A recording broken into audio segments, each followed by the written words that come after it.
Salut les amis de eSport TV, merci encore de la confiance renouvelée, merci de des likes, merci de des abonnés, merci également de baisser les commentaires, mais surtout gars de partager vidéo yi mbokki Sénégalais yi nekk ci 14 régions du Sénégal ak ci Afrique ak àdduna wargal këpp del wax respect et bienvenue dans la famille de eSport TV ñi tëdd ci lali hôpital yi feebar ak nekk ci kër yeeg ci kaso yi fàttewuñu leen benn yoon ñi dëddu àdduna di leen wax suñu borom yàlla na leen xare àjjana firdawsi. La magie se passe sur eSport TV gars yi, et aujourd'hui on va encore parler de sport ak témoignage yi wéy di am ci l'enfant de Bambali. Mais d'abord encore ci VAR bi di wax ne gars yi wéy leen surtout gars yi de participer d'échanger parce que ici c'est la famille de eSport TV, def leen seen critique, def leen seen suggestion, parce que ici tout le monde a le droit de dire ce qu'il pense dans la joie et dans la convivialité. Félicitations à The Rock Pape Abou Cissé qui s'est marié encore une fois. Félicitations à notre frère, le champion d'Afrique, Pape Abou Cissé. Donc, nous koy souhaiter moom ak soxnaam heureux ménage, hein, gars yi, comme on le dit, heureux ménage à Pape Abou Cissé ak ñëpp ñoo xam ne tey dañoon takk soxna et aussi ñu doon am jëkkër. Mais aussi VAR bi gars yi dañuy wax si nga xam ne mooy Arjen Robben. Arjen Robben gars yi retraité na ci football bi, mais il est toujours en forme. Tey 42 kilomètres la daw fa nga xam ne mooy ci Amsterdam. Donc nag lu tolloog 3 heures et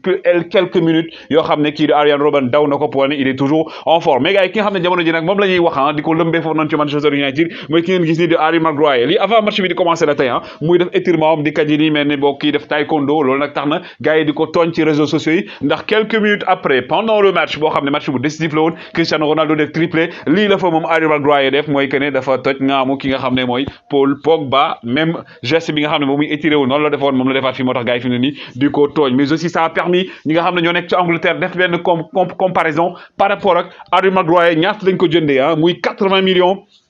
d'euros lañ jëndee Harry Maguire, alors que défenseurs yi nga xam ñoo nekk ci Chelsea ñoom maximum ki fa gën a cher mi ngi jar 39 millions d'euros. Harry Maguire bi nga xam ne nag Manchester ay temps Koulibaly la bëggoon waa Naples laaj leen fa 85 millions 90 millions ñu dem jëndi Harry Maguire. Mais également Paris Saint-Germain également ñu ngi wax ci moom parce que entraîneur yi jaar ci Paris Saint-Germain yëpp gars yi daal di échoué ba ñu demee ci yeneen club dañoo gagné ay trophée. Ancelotti jël Ligue des Champions, Unai Emery jël UEFA, mais également ki nga xam mooy Thomas Tuchel jël aussi la Ligue des Champions l'année dernière. Le Paris Saint-Germain également kenn fàttewu ko. Eden Hazard wax naa leen ko, son frère aujourd'hui il est sorti pour dire que Eden Hazard day des fa nga xam ne mooy ci Real de Madrid, même bu fekkee ne Real da ko bëgg a aale na frère am ne Eden Hazard bëggul jóge Real de Madrid wane fa ne moom te wanewu fa ne moom ponkal la joueur bu mag la comme ni mu ko defee ci yeneen club yi muy ci Lille di Chelsea également ñu ci wax nga xam ne gars yi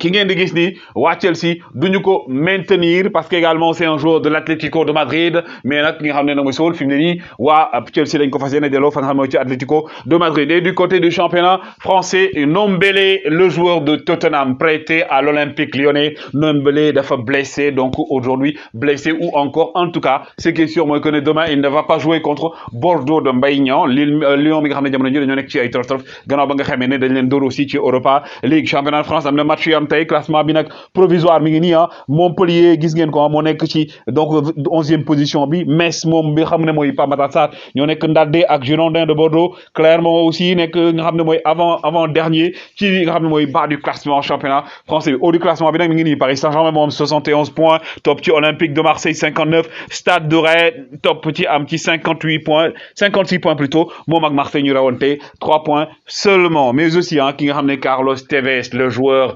de la Juventus de Turin jaar Manchester City jaar Manchester United, moom tey mi ngi woon foofu ca Wembley pour seetaan le duel entre Manchester City de Pep Guardiola et Liverpool de ki nga xam ne mooy Jürgen Klopp. Liverpool justement, Thiago Alcantara, l'ancien joueur du Bayern de Munich, le Bavarois devenu aujourd'hui Reds au niveau de Liverpool, moom tey moom moo tàgg ki nga xam ne mooy Sadio Magnifique Mané, moom mi nga xam ne il est hyper content ci li ñu dem li nga xam ne mooy finale FA Cup. Nee na aujourd'hui moom Thiago Alcantara il est placé pour dire que Sadio Mané il a été monstrueux, c'est un battant, nekk na joueur boo xam ne du bàyyi lenn. Sadio Mané a été extraordinaire. Thiago Alcantara moo ko wax bi wax ne aujourd'hui Liverpool avec Sadio Mané am na jour boo xam ne du bàyyi dara bu duggee ci terrain bi day joxe jusqu'à la dernière seconde ou le dernier même tiers de minute de jeu. Mais aussi nee na Sadio Mané aujourd'hui qui a été élu encore gars yi homme du match, man of the match comme on dit en anglais. Sadio Mané aujourd'hui magnifiquement magnifique tax na ci Thiago Alcantara nee na aujourd'hui avec cette équipe Liverpool peut rêver grand. Liverpool peut encore rêver de revenir à l'épopée de 2019, mais cette fois-ci de manière beaucoup plus grande, gën a rafet gën a yaaññi ak trophée yi nga xam ne laf cat yàlla na Liverpool jël lépp gars yi comme on dit aujourd'hui képp koo xam ne nga faral Real nga faral keneen ak keneen aujourd'hui tout le monde nañu ñaan Sadio Magnifique Mané jël trophée yëpp parce que moi en tout cas et comme vous chers amis abonnés de eSport TV la famille eSport TV xam naa ne yéen vous supportez le Sénégal avant tout et Sadio Mané aujourd'hui est en train de faire l'histoire avec le Sénégal mais aussi avec Liverpool parce que loolu lañ koy ñaanal il ne faut pas hésiter à le dire hein. Aujourd'hui Sadio Mané est un grandissime favori dans le Ballon d'Or buñ ci tegee ci yoon buñ ko tegee ci yoon donc gars yi képp ku mën a def lobbying et tout on le fait comme tout le monde parce qu'aujourd'hui il est temps de montrer que Sadio Magnifique Mané est à la mesure de le gagner en tout cas gars yi wéy leen di like wéy leen di abonné jaa ngeen jëf